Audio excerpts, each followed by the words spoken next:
Habiéndome criado en una familia totalmente católica, el pánico que generaba hablar sobre rituales relacionados a entidades malignas como el diablo era algo que me quitaba el sueño.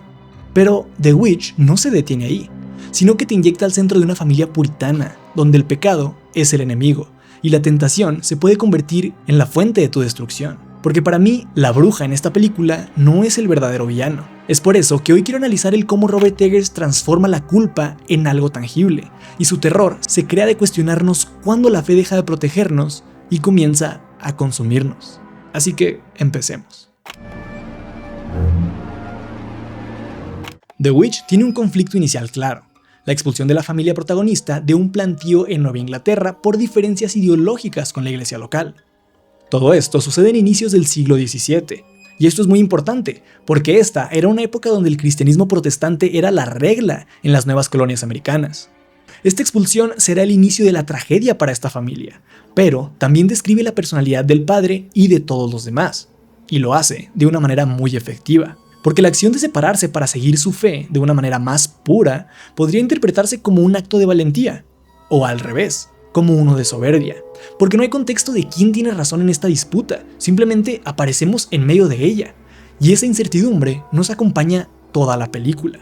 No solamente no sabemos si William tenía razón, sino que de ahora en adelante no sabemos si su fe está bien encaminada, y sobre todo dudamos de si sus oraciones y plegarias pueden ser atendidas por Dios o simplemente ignoradas, cosa que subconscientemente nos causa un sentimiento de desprotección frente a algo que ya sugiere el título de la película: una bruja, una fuerza del mal que los acechará constantemente. Eggers no es solamente un gran escritor que logró hacer este conflicto de la película en solamente 5 páginas más o menos, sino que es un director que raya en la excelencia, y por eso quiero hablar de cómo representa el conflicto de la familia de forma visual y forma sonora.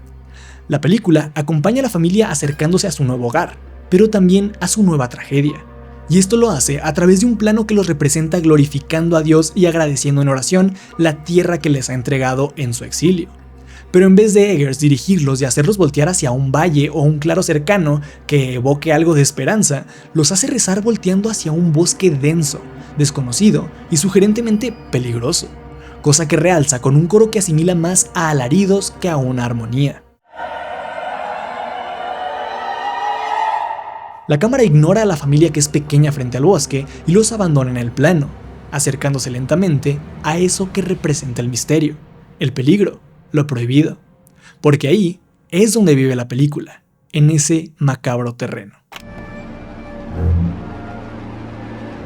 El momento en que la peli cambia su atmósfera de forma drástica viene justo después de ver a la familia rezar, con un salto de tiempo que nos transporta de una primavera verde a un invierno azulado, frío, que en vez de evocar la esperanza de una tierra fértil, nos inyecta duda, muerte, putrefacción lenta. En la corrección de color podemos ver la decisión casi inmediata de deshacernos de verdes amarillentos y sustituirlos por verdes opacos y grises. El amarillo, que sugiere calidez y seguridad, es reemplazado por azules sugerentes a aislamiento y tristeza. Y la primera que aparece en esta nueva atmósfera es Thomasin, confesando sus pecados. Eggers tomó una decisión nada ligera. Thomasin, al confesarse, expone una creencia completamente puritana. I know I deserve all shame and misery in this life and everlasting hellfire. Se entrega a Dios asumiendo que sus pecados la hacen merecedora de los peores castigos, e incluso del infierno. Aunque los pecados que confiesa son realmente ligeros e incluso inexistentes si los vemos con ojo crítico. Pero mientras Thomasin se entrega de esta manera a Dios, Eggers decide dejar su confesión de fondo mientras nos muestra la vida en la granja. Es un montaje paralelo que hace alusión a que los pecados y la falta de fe es lo que puede llevar a la desgracia familiar, haciéndonos asumir incluso que una familia pecadora merece recibir la tragedia y el fallo de sus cultivos, como lo vemos con ellos. Y aunque Thomasin termine su oración pidiéndole a Dios piedad y claridad frente a su presencia, la película termina de cuestionar la fe de todos con lo siguiente que mencionaremos: aquello que desata el caos de forma completa. La bruja aparece por primera vez y roba al bebé Samuel justamente cuando Thomasin lo cuidaba tras confesar sus pecados. Su presencia no es vista por Thomasin, quien no puede estar segura de si el bebé fue abducido o fue víctima del ataque de un animal, porque es algo repentino e incluso sobrenatural. Pero nosotros como espectador lo tenemos claro, y aún así, la película no se detiene ahí, sino que Eggers nos lleva de la mano a un ritual visceral e inhumano que vemos cómo le da poderes a la bruja. Es casi un paralelismo donde después de ver tanto rezar a la familia sin contestación alguna, vemos como una mujer extraña logra obtener sus deseos a través de acciones claras y dirigidas al mal. Todo esto lo vemos en medio de claroscuros que aparecen desde el inicio de la película y se vuelven más reincidentes a partir de este preciso momento. Cosa que asimila al tenebrismo barroco del lado pictórico, pero que podrían simbolizar la representación del bien y el mal. Luz y oscuridad como opuestos, sin tonos grises ni sombras sutiles, sino sombras fuertes que deforman y se comen a la luz. Oscuridad que esconde lo sobrenatural y que acecha lentamente sobre el bien y lo destruye. Esto será importantísimo para el final, pero no nos adelantemos. Volviendo a la familia, ellos no ven a la bruja, y la incertidumbre de la desaparición de su hijo los empieza a carcomer desde dentro. Y esa incertidumbre se suma perfecto a la otra incertidumbre de la que ya hablamos, el saber si Dios los está escuchando. E incertidumbre más incertidumbre lleva a la paranoia. Uno de los mayores temas que engloba The Witch es la paranoia, y el terror de la peli no yace en apariciones de la bruja que como espectador ya vimos, sino en las creencias que sostiene la familia afectada por ella. La paranoia evoluciona y carcome a cada uno de sus integrantes de manera eficiente, en parte por sus creencias religiosas profundas y en parte por sucesos que refuerzan sus mayores miedos. Las debilidades de los protagonistas se van construyendo poco a poco y nos hacen sentir como espectador que algo está mal, no solo en el bosque, sino con ellos mismos. Por ejemplo, Caleb, el hijo mayor varón de la familia, que a semejanza de su padre es temeroso de Dios, pero que es sobrepasado por pensamientos impuros en distintas ocasiones. Pensamientos sutiles que solo podemos percibir porque Eggers nos fuerza a tomas que representan su punto de vista. Tomas que sugieren un deseo carnal hacia su propia hermana. Dentro de este tipo de ironías, o podríamos llamarle hipocresías, la película tira raíces a los miedos más profundos que podría tener una familia puritana. El miedo al castigo eterno, al infierno, a lo desconocido, y en su origen, a lo impuro. Esto nos lleva incluso a justificar el aspect ratio con el que se graba la peli. Este aspecto es un aspecto claustrofóbico que encierra a sus personajes, pero que permite que aquello que representa lo desconocido pueda ser enaltecido, como los árboles y su enorme longitud. Los personajes se ven encasillados en sus creencias y se ven sobrepasados por aquello que desconocen. Y es que incluso el mismo Caleb menciona haber sido concebido en pecado y haber llegado al mundo con el peso del pecado original, haciendo referencia obviamente a Adán y Eva, pero también condenándose desde su propia ideología, cosa que nos lleva al punto medio de la película y a uno de los símbolos más importantes de la película. La manzana roja es el símbolo del pecado, y aunque todos los personajes se vean constantemente conflictuados por no pecar, Caleb es el elegido para cargar con el peso de este símbolo, ya que cuando su madre lo regaña a él y a su padre por haber desaparecido una mañana que se van al bosque, Caleb le miente y le dice que pensó haber visto un árbol de manzanas y que su padre lo acompañó a verificar esto. No solo Caleb hace mención a las manzanas y peca al mentir, sino que abre la puerta para su autodestrucción, ya que en un mundo en blanco y negro como lo es el mundo puritano, donde el pecado significa perder la gracia de Dios, pues Caleb acaba de entregarse al mal, y la manzana roja le acompaña hasta su muerte. Caleb desaparece adentrándose al bosque en busca de cazar algún animal y proveer comida a su hogar. Es ahí cuando las tentaciones de las que ya hemos hablado lo seducen. El diseño de producción de esta secuencia es casi perfecto, porque la bruja viste de un rojo vivo que se siente único en medio de una atmósfera fría, y Caleb muerde la manzana, cae en la tentación, se ve seducido y cae en un deseo carnal perdiendo su inocencia y su recto caminar. Ya no solamente peca en pensamiento, sino que también peca en acción. Este pecado es el segundo punto de inflexión de la película, es su punto medio, es la causa de que la familia sospeche ahora de manera más grave que Thomasin está involucrada con fuerzas malignas, ya que fue la última en ver a Caleb. Y esto es representado con un blocking que literalmente encasilla a Thomasin dentro de su hogar.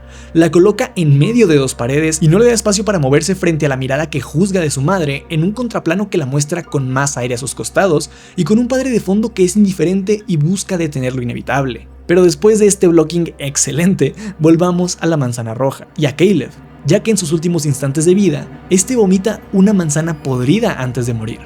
Cosa que podríamos interpretar como que él logró sacar de sí el pecado antes de encarar a Dios, cosa que Eggers nos muestra con un monólogo impresionante donde entendemos que Caleb, por delirio o gloria divina, logra ir al cielo antes de fallecer. Pero esta manzana roja no es el único símbolo que aparece en la peli, así que mencionemos otros 3 de manera muy rápida porque todos suman para entender el final.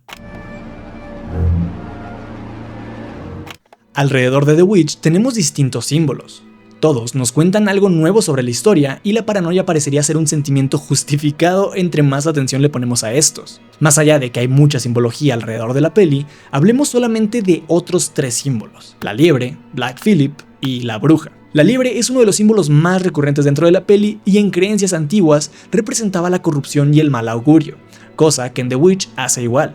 Cada que esta liebre aparece, algo malo está a punto de sucederle a la familia, y esta no solo simboliza la decadencia, sino lo inevitable del mal que les rodea. Black Phillip viene de la mano de la manzana roja que ya mencionamos y representa la tentación, porque en la cosmovisión puritana los excesos eran mal vistos, así que la familia debía ser sencilla y humilde. Más allá de al final revelar su verdadera forma y ser literalmente aquello que tienta a Thomasin a vender su alma, desde el inicio se nos da la pista de que él es la antítesis de la familia. Pero Eggers no nos lo pone de frente, sino que lo sugiere, ya que los gemelos Mercy y Jonas cantan canciones extrañas sobre él, mencionando en la primera que escuchamos que es un rey que está casado con muchas reinas, así que podemos pensar directamente en excesos o incluso en la figura literal del diablo, donde él es un rey y las reinas son aquellas mujeres que le han dado su alma, o sea, brujas. La bruja es una figura muy interesante no solo en esta película, sino como figura histórica, y siento que Eggers sabe bajar este concepto de forma increíble. Históricamente, la bruja representa el miedo irracional que tenía la sociedad patriarcal a un empoderamiento femenino. Era el terror más profundo de un puritano varón, era la liberación femenina llevada al extremo.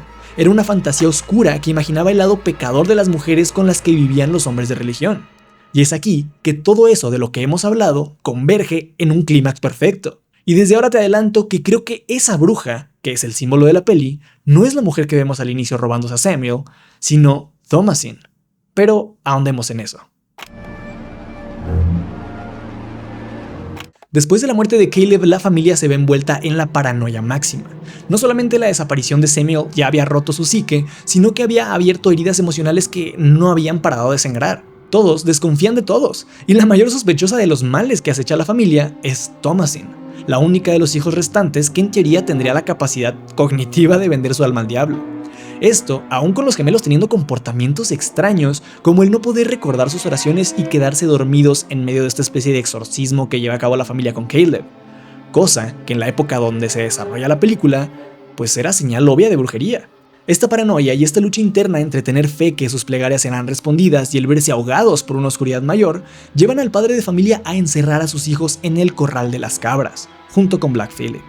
Es aquí que el fin lógico llega a cada miembro de la familia. La muerte de los gemelos no sale en pantalla, pero se sugiere que mueren tras ver a la bruja tomar leche de una cabra en su encierro. Esto sería un desenlace obvio, ya que tras jugar con fuerzas del mal y haber tentado a Black Phillip, ellos eventualmente tienen que pagar las consecuencias de su actuar ignorante. William, el padre de familia, ve la consecuencia de su soberbia, su granja destruida, su familia destrozada y una maldad que parece haber aprovechado el aislamiento que él mismo decidió para su familia. William muere volteando al cielo y siendo forzado a voltear a la tierra con una estocada letal. Una decisión de blocking actoral milimétrica que pone la cereza del pastel en la psique de este personaje. En sus últimos instantes, una pila de madera cortada cae sobre él. Y es que esta madera es producto de su arduo trabajo, pero también de una especie de penitencia autoimpuesta o un mecanismo de evasión, ya que a lo largo de la película, cada vez que sucedía una tragedia, veíamos a William cortar madera, y así termina su historia, con él creyendo que fueron sus acciones lo que llevó a su familia a la debacle, que en parte es cierto, pero si somos honestos, este pensamiento también es demasiado soberbio, irónicamente, el pecado que lo lleva a este punto.